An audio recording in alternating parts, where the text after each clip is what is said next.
ለእግዚአብሔር የሚገዙ ለእግዚአብሔር የሚታዘዙ ለእግዚአብሔር የሚታመኑ ካህናት ምዕመናን የነበሩባት ሀገራችን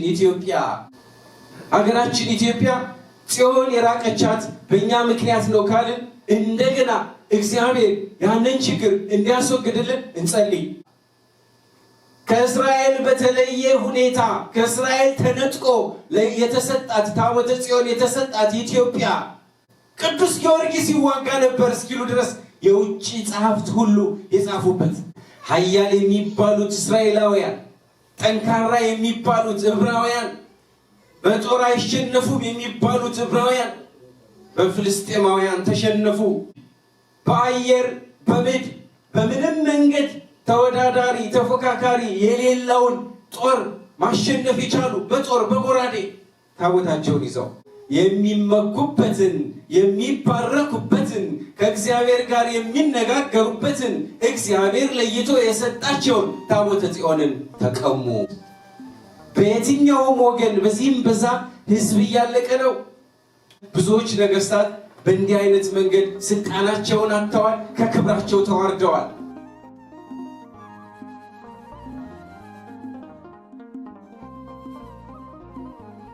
በስመ አብ ወወልድ ወመንፈስ ቅዱስ አሐዱ አምላክ አሜን። ክቡር መልአከ ጽዮን ቀሲስ ኤፍሬም የዚህ ታላቅ ደብር አስተዳዳሪና የሀገረ ስብከታችን ገንዘብ ያዥ፣ ክቡራን የአድባራት አስተዳዳሪዎች፣ ሊቃውንተ ቤተ ክርስቲያን፣ ወንድሞች ዲያቆናት፣ የእግዚአብሔር ቤተሰቦች፣ ምዕመናንና ምዕመናት እንደምን ሰነበታችሁ? እንደምን አደራችሁ? እንደምን አረፈዳችሁ? አሜን። ምሕረት ቸርነት የባህሪው የሆነ እግዚአብሔር በቸርነቱና በምሕረቱ ጠብቆ ለዚህ ዕለት ስላደረሰን ክብርና ምስጋና ለስም አጠራሩ ይሁን። እግዚአብሔር ካልፈቀደ ውሎ መግባት፣ ተኝቶ መነሳት፣ ካሰቡት ካቀዱት ነገር መድረስ አይቻልምና እሱ ካልፈቀደ በተቀደሰው ጉባኤ ላይ ተገኝቶ ቃለ እግዚአብሔርን መናገር መስማት አይቻልምና ለአበው ለቅዱሳን ለነቢያቱ ለሐዋርያቱ ምስጢሩን የገለጠ እግዚአብሔር ፈቃዱ ሆኖ ዛሬ በመካከላችን እንዲገልጥልን እኔም የምናገርበት አንደበት እናንተም የምትሰሙበት ልቡና እንዲሰጠን ፈቃዱ ይሁን። እንኳን ለዚህ ለታላቁ በዓል እመቤታችን ንጽሕት ቅድስት ድንግል ማርያምን በልዩ ሁኔታ ጽዮን ብለን ለምናስብበት ታላቅ በዓል በሰላም አደረሳችሁ አደረሰን። ምንም እንኳ ዛሬ እኛ ኢትዮጵያውያን ልባችን በሐዘን ተሰብሮ በሰቀቀን እረፍት ባጣ የህሊና መመላለስ ስለ ሀገራችን እየተጨነቅን ባለንበት ሰዓት ይህንን በዓል እያከበርን ቢሆንም እግዚአብሔርን ቸርነት እያሰብን እግዚአብሔር እንደወደደና እንደፈቀደ እግዚአብሔርን እየተማጸን መዓቱን በምሕረቱ እንዲመልስልን ልዩነታችን በአንድነት እንዲተካልን እየተማጸን ዘወትር የምናካሂደውን የአምልኮት ስርዓት አናቋርጥም። ዛሬ በእኛ በኦርቶዶክሳውያን በልዩ ሁኔታ የሚከበረው በዓል ምን እንደሚመስል አጭር መልእክት ብቻ አስተላልፋለሁ። ከዛ በፊት ዛሬ በፊቴ የማያቸው ሊቃውንተ ቤተክርስቲያን በእውነት ከኔ በተሻለ ሁኔታ አሳምረው መግለጥ የሚችሉ አባቶች አሉ። እኔ እድሉን አግኝቼ በእናንተ ፊት ቆሜያለሁ። የእነሱ የአባቶች ጸሎት የእናንተም ልመና ይርዳኝ። ጽዮን አምባ መጠጊያ ማለት ነው። ስለ ጽዮን ስንናገር ሩቅ ሂደን ብሉይ ኪዳንን እንዳስሳለን። ከብሉይ ኪዳን ተነስተን ወደ አዲስ ኪዳን መተን ደግሞ ሀገራችን ኢትዮጵያንም ደግሞ እንመረምራለን። እግዚአብሔር አምላክ ክብሩ የሚገለጥበት፣ ስሙ የሚጠራበት፣ ሕጉ የሚታወቅበትን ጽሌ ለወደደውና ለመረጠው 40 ቀን 40 ሌሊት ጾሞ ለሱ ሊሰጠው ለፈቀደለት ለሙሴ ሰጥቶታል። ሙሴ ታቦቱን ከተቀበለ በኋላ እስራኤል ሲባረኩበት፣ ከእግዚአብሔር ጋር ሲነጋገሩበት፣ በረከት ሲያገኙበት ኖረዋል። ለረጅም ዘመናት በዚህ መንገድ አገልግሎት ሲሰጥ የነበረው ጽላት ወይም ጽሌ ማለት አንዱን ጽሌ ብለን የምንጠራው ሲባዛ ብዙ ሲሆን ደግሞ ጽላት ይባላል። በኃጢአት ምክንያት ግን እንዲሆነ ሰው ኃጢአት ሲሰራ በደል ሲፈጽም የሚባረክበትን ነገር ያጣል። ሰው ከእግዚአብሔር መንገድ ሲወጣ እግዚአብሔር የሚሰጠውን ወይም ደግሞ የእግዚአብሔርን ጥበቃ ያጣል። እስራኤል የተፈጸመባቸው እንዲህ ነው። የሚባረኩበትን በእግዚአብሔር ፈቃድ የተሰጣቸውን ይህንን ጽሌ ይህንን ታቦት በካህኑ በኤሊ አማካኝነት ከክርስቶስ ልደት በፊት 4327 ዓመተ ዓለም ጀምሮ ለ40 ዓመታት በክህነት አገልግሎት ሲያገለግል የነበረው ኤሊ እርጅና ሲሰማው የአገልግሎት ሂደቱ እንዳይቋረጥ የራሱ የአብራኩ ክፋይ የሆኑ ልጆቹን ሾማቸው። ዋናና ምክትል አድርጎ ሾሟቸዋል። እነዚህ የተሾሙ ልጆቹ አፍኒንና ፊንሃስ ይባላሉ። አፍኒንና ፊንሃስ እንደ አባታቸው አላገለገሉ። እንደ አባታቸው በፈሪሃ እግዚአብሔር የሚገባቸውን አላደረጉም። እነሱ ስልጣኑን ከተቀበሉ በኋላ እግዚአብሔርን የሚያሳዝን ተግባር ፈጸሙ። የፈጸሟቸው አበይት ስህተቶች 3 ናቸው። አንደኛው በሙሴ ሕግ መሰረት፣ በሙሴ ትእዛዝ በሰራላቸው ስርዓት መሰረት ከሌሊት ጀምሮ እስከ እኩለ ቀን ድረስ መብራት እየበራ በቤተ መቅደሱ አገልግሎት እንዲሰጥ እንዳይጠፋ ሌሊት በርቶ በኋላ እንዲጠፋ ያዘዘውን እነርሱ በራሳቸው አስተሳሰብ በራሳቸው አመለካከት አገልግሎት በሌለበት ሰዓት መብራቱ ለምን ይበራል ብለው መብራቱን አጠፉት። በእግዚአብሔር ቤት ለእግዚአብሔር ክብር የተቀመጠውን መብራት አጠፉት። መቅረዙን ሁሉ እንዳይበራ አደረጉ። ይሄ አንደኛ ጥፋታቸው ነው። በነገራችን ላይ ምዕመናን፣ በቤተ ክርስቲያን የሚከናወን ለእኛ የማይገባን ትርጉም የሌለው የሚመስለን ነገር ሁሉ ትርጉም አለው። ለምሳሌ በቤተ ክርስቲያናችን በቅዳሴ ጊዜ 5 መስዋዕት ይሰዋል። 5 መስዋዕት። እነዚህ 5 መስዋዕት የሚባሉት አንደኛው ቁርባኑ ነው። አንዱ መስዋዕት ቁርባኑ ነው። ዋናው መስዋዕት የክርስቶስን ስጋና ደም ልንመገብ ህብስቱ ተቀይሮ ስጋ አምላክ፣ ወይኑ ተቀይሮ ደም አምላክ የሚሆንበት አንዱ መስዋዕት እሱ ነው። ሁለተኛው መስዋዕት የከንፈር መስዋዕት ነው።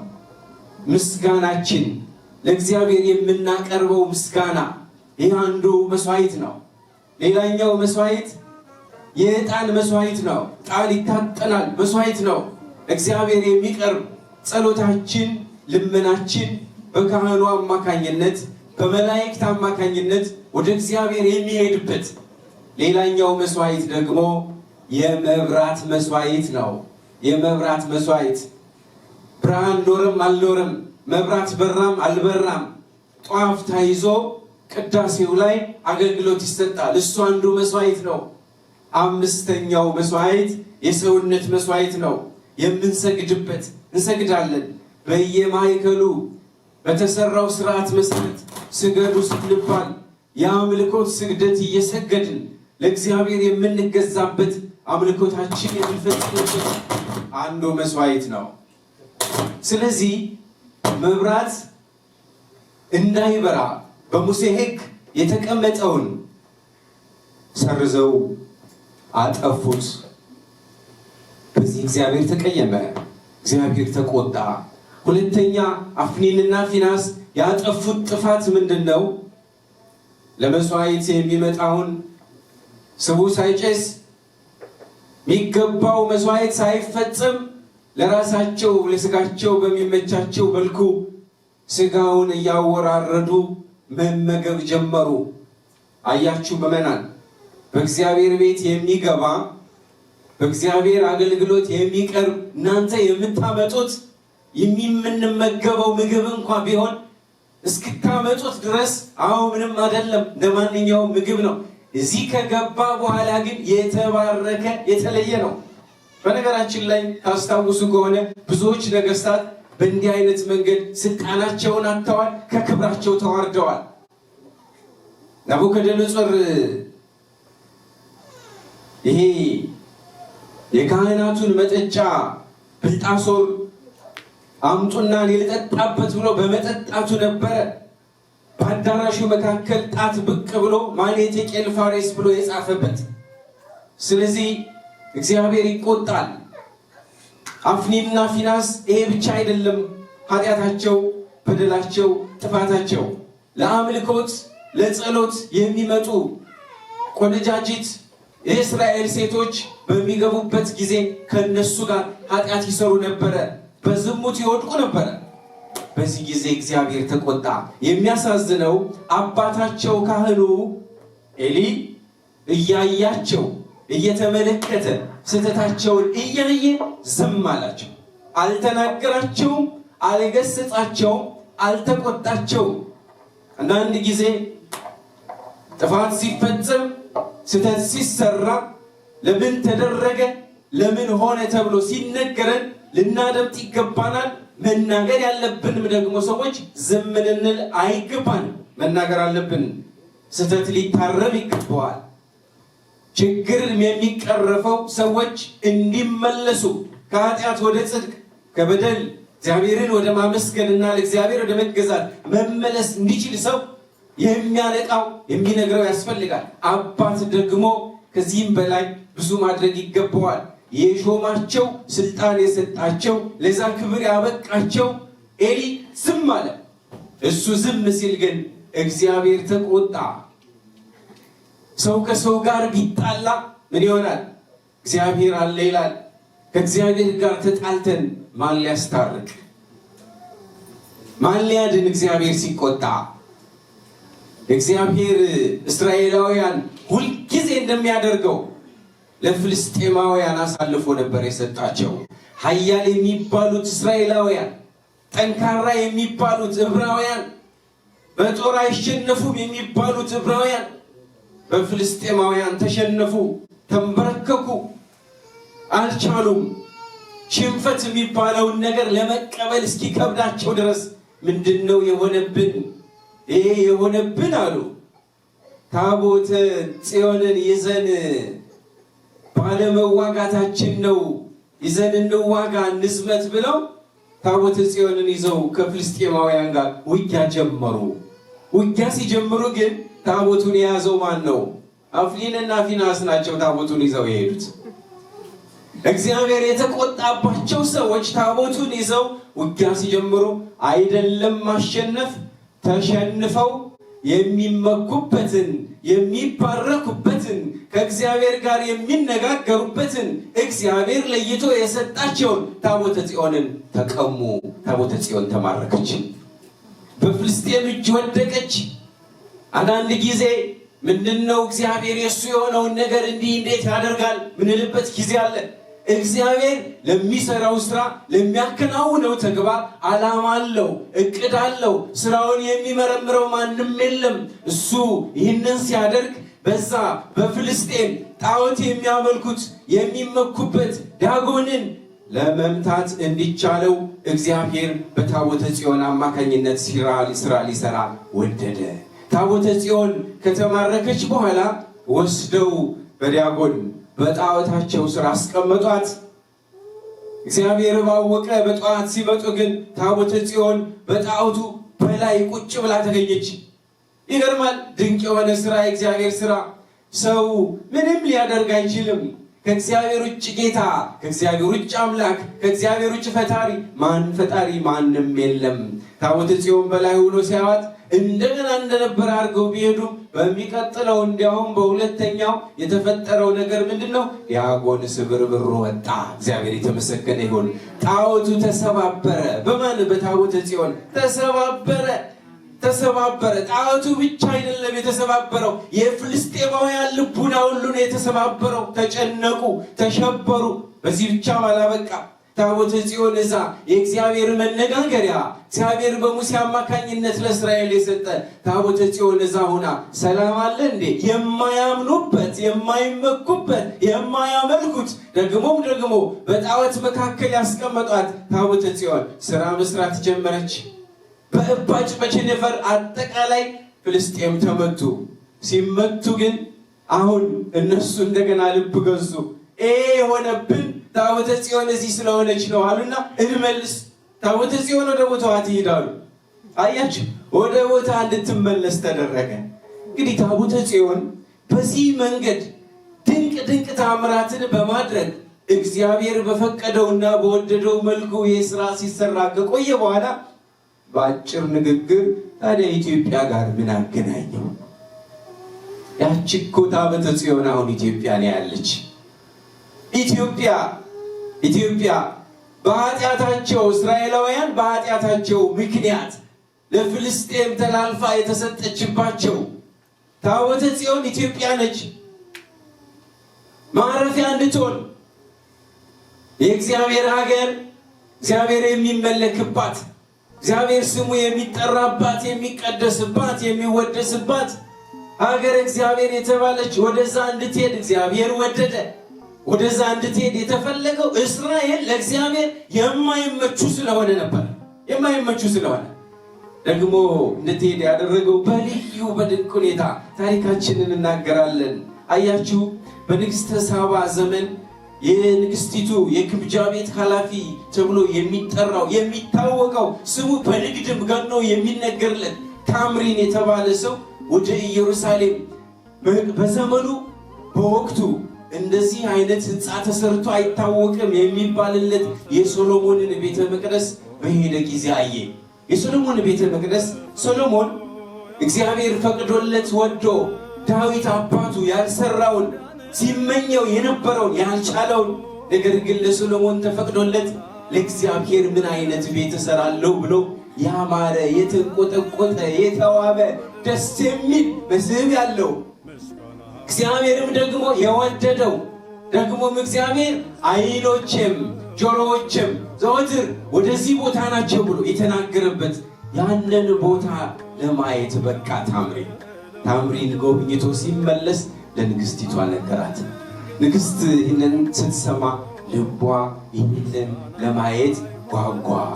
ከዛስ የጓጓው ልቧ ፍጻሜውን ማግኘት ነበረበትና ጊዜ ቀጥራ ወደ ኢየሩሳሌም ተጓዘች። የሶሎሞንን ቤተ መቅደስ ጎበኘች። ሶሎሞንን አገኘችው። ከዛም ጎብኝታ ተመለሰች። ስትመለስ ጸንሳ ነው የተመለሰችው። ጸንሳ ልጅ ይዛ ከሰሎሞን ከንጉሱ ስትመለስ አባታችን መላከ ፀሐይ ያግዙኛል። መንገድ ላይ አስመራ አካባቢ ማይበላ የተባለ ቦታ ላይ ልጇን ወለደች። ይባላል ማን ይባላል? ልክ ነው፣ እብነ መለክ ይባላል። ስታወጣለት ስሙን እብነ መለክ ብላ ወጣለች። ከጊዜ በኋላ ሚኒሊክ የሚል አጠራር መጥቶ ሚኒሊክ ተብሏል። ሚኒሊክ የተወለደው አስመራ አቅራቢያ በምትገኝ ማይበላ በተባለች ቦታ ነው። ከተወለደ በኋላ ሀገሩ ከገባ በኋላ አደገ። እንደ ኢትዮጵያ ስርዓት ሲመጣ አያችሁ፣ በእናቱ ማህፀን መጥቶ አደገ። ካደገ በኋላ ግን አባቱ ማን ነው፣ ከየት ነው የመጣ፣ ምንድን ነው የሚል ጥያቄ ይጠየቅ ስለነበረ 22 ዓመት ሲሞላው አባቱን እንዲጎበኝ አባቱን እንዲያይ ፈቀደችለት ንግሥት። ወዴት ሄደ? ወደ ሶሎሞን። ምኒልክ ቀዳማዊ ምኒልክ ወደ ሶሎሞን ተጓዘ። ሄደ፣ አባቱን አገኘ። አባቱ በፍቅር ተቀበለው፣ አስተናገደው። ልጄ ያለው እንደ ልጁ አየው። ልጁ ደግሞ ሀገሬ ይላል። ሀገሩ የት ነው? ኢትዮጵያ። ይቅርታ ዛሬ ኢትዮጵያ ኤርትራ ጊዜ ያመጣውን ነገር አይደለም። ኢትዮጵያ ኤርትራ አንድ ነን። ዛሬ የሚለያይና የሚከፋፍል ነገር መጥቶ በሀገራችን ቋንቋችን ተደበላልቆ እኔ እንዲህ ነኝ እኔ እንዲያ ነኝ ወደዚህ ወደዛ የሚል መጣብን እንጂ ይሄ ነው ታሪካችን። የማይከፈል የማይቆረጥ የማናጠፋው የማንደልሰው ታሪካችን እሱ ነው። አሁን ምኒልክ ወደ አባቱ ሄዶ አባቱን አግኝቶ ከሶሎሞን ጋር ቆይቶ ሀገሬን እመለሳለሁ ይወዶታል። ንጉሡን ደግሞ የሚገርመው መልኩ አባቱን ነው የሚመስል። አባቱን እንዳለ አባቱን ይመስል ስለነበረ ንጉሡንና እሱን ለመለየት እስከሚቸገሩ ድረስ ነበር። ንጉሡ የልጁን መቁረጥ ሀገሩን መፈለግ ባወቀ ጊዜ ፈቀደለት። ሲፈቅድለት ግን ልጁ ዝም ብሎ አይደለም የመጣው። ታቦተ ጽዮንን ይዞ 12ቱ ነገደ እስራኤል የበኩር ልጆቻቸው አብረውት ሆነው 12,000 ሰው አብሮት ተከትሎት የሊቀ ካህናቱን አዛርያስን ማስከትሎ አብረው ወደ ኢትዮጵያ ታቦተ ጽዮንን ይዞ መጣ። እግዚአብሔር የተመሰገነ ይሁን። የምንባረክባት ታቦተ ጽዮን ኢትዮጵያ ገባች። ምዕመናን ኢትዮጵያ ገባች። ታቦተ ጽዮን መጣች። መታ አክሱም ጽዮን ዛሬ ምን እንበል? እግዚአብሔር ማደሪያ ስሟን የምንጠርተን የማንጠግባት ጽዮን ብለን የምንጠራት ያለችባት ያቺ ቦታ ዛሬ ቀን በ21 እዛ ገባች። ግድግዳውን የተሰራው ቤተ መቅደስ በአፄ ኃይለ ሥላሴ በ1957 ነው የተሰራው። አሁን ያለው ወገኖቼ ታቦተ ጽዮን ከእስራኤል የጠፋችው የተማረከችው በኃጢአት ምክንያት ነው። መጣች፣ አሁን ኢትዮጵያ ገባች። ታቦተ ጽዮንን እኮ ይዘው አስቀድመው እነሱ ባህር ተሻግረውባታል፣ መከራን ተቋቁመውባታል። ታቦተ ጽዮን እግዚአብሔር ፈቅዶ ወዶ ለእስራኤላውያን ለሰው ልጅ የሰጠው መባረኪያችን ነው። አሁን ኢትዮጵያ መጣች፣ እዛ አክሱም ተቀመጠች። አክሱም የገባችበትን ቀን እናከብራለን። ዮዲት ጉዲት ኢትዮጵያን ወራ 40 ዓመት ሙሉ መከራ ባጸናች ጊዜ አባቶቻችን ከአክሱም ተነስተው ታቦተ ጽዮንን ይዘው ታቦተ ጽዮንን እንዳትወጣ ዘዋይ ገዳም ደብቀው አቆይተዋል። ዘዋይ ገዳም ከቆዩ በኋላ ችግሩ ሲወገድ መከራው ሲስተካከል ወስደው የት አስቀምጠዋል? እንደገና ከነበረችበት አክሱም። እሱም ቀን አሁን የምናከብረው ቀን ነው። በሌላ መልኩ ክርስትና የኢትዮጵያ በ330 ዓመተ ምህረት ክርስትና የኢትዮጵያ ብሔራዊ ሃይማኖት እንዲሆን የታወጀበት ቀን ነው። ዛሬ ነው ያድርገውና ለእግዚአብሔር የሚገዙ ለእግዚአብሔር የሚታዘዙ ለእግዚአብሔር የሚታመኑ ካህናት ምዕመናን የነበሩባት ሀገራችን ኢትዮጵያ ከእስራኤል በተለየ ሁኔታ ከእስራኤል ተነጥቆ የተሰጣት ታቦተ ጽዮን የተሰጣት ኢትዮጵያ መስቀሉን በቀኝ በኩል ግማደ መስቀሉ ያለባት ኢትዮጵያ ልዩ ልዩ ንዋያተ ቅዱሳት ከእስራኤል ሂደው የተቀመጡባት፣ ሌላው ቀርቶ ጠፍቶ የነበረው መጽሐፈ ሄኖክ የተገኘባት ኢትዮጵያ በመጽሐፍ ቅዱስ ከ42 ጊዜ በላይ ስሟ በበጎ የተጠራች ኢትዮጵያ ዛሬ ታሪኳ ቆሽሿል። ዛሬ ታቦተ ጽዮንን ስናስብ የጽዮን ማደሪያ እንዴት ነው? የጽዮን ማደሪያ ምን ላይ ነው ያለው? በምን ምክንያት መጣ? ብዙዎቻችን አንዳችን ላይ ጣታችን እንቀስራለን። ይህ ችግር የመጣው በእውነት የአፍኒንና የፊንያስን ስራ የምንሰራ በእኛ በካህናት፣ ይህ ችግር የመጣው ለእግዚአብሔር በማይታዘዙ ምዕመናን በእናንተ፣ ይህ ችግር የመጣው እግዚአብሔርን በጋራ ማምለክ የተሰጠንን ጸጋ በአግባቡ መጠቀም ሲገባን መጠቀም ባለመቻላችን በእኛ ዕብራውያን እስራኤላውያን መቀበል አለመቻላቸው ታቦተ ጽዮንን እንድትማረክ አድርጎ እንዲያለቅሱ፣ እንዲቸገሩ፣ እንዲሸነፉ የጦር ኃይላቸው እንዲደክም እንዳደረገ ሁሉ ዛሬ የኢትዮጵያን ኃይል ምን አደከመው? ዛሬ ፍቅርና ሰላም አንድነታችን ማን ወሰደው ብንል እግዚአብሔር ከኛ በረከቱን ያራቀበትን ምክንያት መመርመር ነው።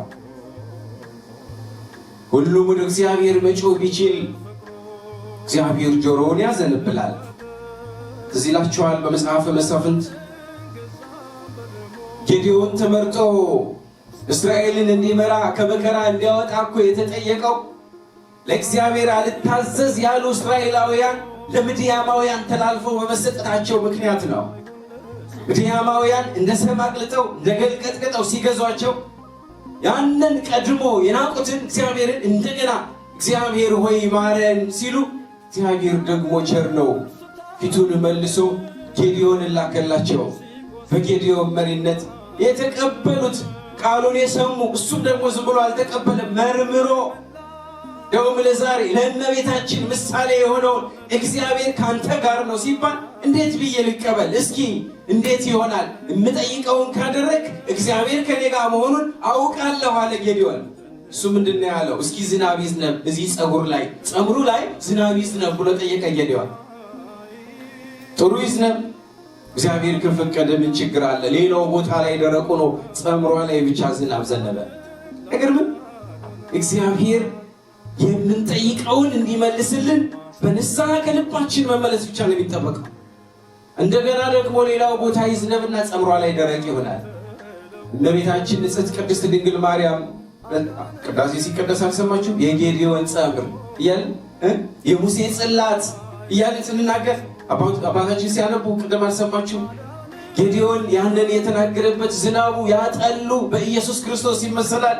የተንጠባጠበው ያጠል ኢየሱስ ክርስቶስ ከሰማየ ሰማያት ወርዶ ሌላው ቦታ ላይ ደረቁ ነው፣ ጸምሯ ላይ ብቻ እንደዘነበ ሁሉ ከአንስተ ዓለም መርጦ ከእመቤታችን ከቅድስት ድንግል ማርያም መወለዱን የምናስብበት ነው። የሙሴን ጽላት ስንል ደግሞ በእመቤታችን በቅድስት ድንግል ማርያም ስንመስል ዝም ብሎም አይደለም። አያችሁ፣ ያ የእግዚአብሔር ማደሪያ የተባለው አማናዊት የእግዚአብሔር ማደሪያ 9 ወር ከ5 ቀን ጌታን በማጽኗ ተሸክማ ለእኛ እናታችን ሁና የተሰጠችን የክርስቶስ እናት በሰማይ አባት እንጂ እናት የሌለው በምድር ግን አባት የሌለው መድኃኔዓለም ኢየሱስ ክርስቶስን የወለደች ማርያም እሷ አማናዊት ማደሪያ ጽዮን ናት። ጽዮን አምባ መጠጊያ ማለት ነው። በቤታችን መጠጊያችን ሰአሊ ለነ ቅድስት የምንላት ዛሬ በምን ልንመስልሻለን እያለ ምንናገርላት። አሁን የጽዮንን ጉዳይ ስናስብ ትኩረት መስጠት የምፈልገው ሀገራችን ኢትዮጵያ እስራኤል ኢየሩሳሌምን ያለች ጽዮንን አታለች። ጽዮን ርቃታለች። ሀገራችን ኢትዮጵያ ጽዮን የራቀቻት በእኛ ምክንያት ነው ካልን እንደገና እግዚአብሔር ያንን ችግር እንዲያስወግድልን እንጸልይ። እኔና እናንተ አሁን እግዚአብሔርን እያመሰገን በዚህ መድረክ በዚህ መንገድ ስንገኝ በሀገራችን ብዙ ደም እየፈሰሰ ነው። ወገኖቻችን በሰቀቀን ያሉት በየትኛውም ወገን በዚህም በዛ ህዝብ እያለቀ ነው። ጠላት በመጣብን ጊዜ ቀደም ሲል ታቦታችንን ይዘን ታቦት በየትኛውም አሁን ሁሉም ቦታ አለ ምንባረክበት። ታቦት ይዘው አባቶቻችን በአየር በምድር በምንም መንገድ ተወዳዳሪ ተፎካካሪ የሌለውን ጦር ማሸነፍ የቻሉ በጦር በጎራዴ ታቦታቸውን ይዘው ቅዱስ ጊዮርጊስ ይዋጋ ነበር እስኪሉ ድረስ የውጭ ጸሐፍት ሁሉ የጻፉበት የተናገሩት ነጭ ሰው ነጭ ፈረስ ላይ ተቀምጦ ይዋጋ የነበረ አንድ ጦረኛ ብለው ስለ ቅዱስ ጊዮርጊስ ይመሰከሩበት። እግዚአብሔር ከነሱ ጋር ስለሆነ ታቦት ይዘው ወጥተው አሸነፉ። ዛሬ የውጭ ጠላት አልመጣብንም። ተባላን እርስ በርሳችን ተባላን፣ ተጨራረስ። ስለ ኢትዮጵያ በጎ በጎ ነገር የሚነገርባት አንድም ሐዋርያ ደም ያልፈሰሰባት አንድም ሐዋርያ ደም አልፈሰሰባትም የተቀበለች ናት የተባለች ኢትዮጵያ ወንድም የወንድሙን ደም የሚያፈስባት ሆናለች። የውጭ ሀገር ቅዱሳንን አባቶቻችን ብለን ተቀብለን የእግዚአብሔርን ቃል ስለያዙ የምናከብር እኛ ኢትዮጵያውያን አቡነ ገብረ መንፈስ ቅዱስን አባታችን የምንል የእግዚአብሔር አገልጋይ ስለሆኑ ሌላ ስሜት ስለሌለን ተሳቱ ቅዱሳንን ምናቸውንም ሳናይ ሃይማኖታቸውን ተመልክተን ተቀብለን አባቶቻችን ብለን ታቦት ቀርጸን በስማቸው እየተማጸን እግዚአብሔር እንዲምረን የምንለምን እኛ ዛሬ በዘር ተከፋፍለን አንተ ከዚህ ነህ አንቺ ከዚህ ነሽ የምንባባል ሆነን የእግዚአብሔር ጸጋ ራቀን። የእግዚአብሔር ጸጋ እግዚአብሔር ጸጋውን ያቅርበልን። በእውነት ይህ ድንጋይ የሆነ ልብ እንደገና ይመልስልን። ወዶ እኮ አይደለም ኢየሩሳሌምን ያስለቅሳል። ምን እናድርግ? ዝም እንበል? እንዴት እንሆን? ህዝቡ እያለቀ ዝም ነው የሚባል? እኛ ያከበርን ነው፣ በዓል ያከበርን ነው። ዝም እንበል? አሁን እኮ ዛሬ የሚከበረው ታቦተ ጽዮን እንዴት እንደሚከበር እግዚአብሔር ይወቀው። አክሱም ላይ እንዴት እንደሚከበር እግዚአብሔር ይወቀው። ወሎ ላይ እንዴት እንደሚከበር እግዚአብሔር ይወቀው።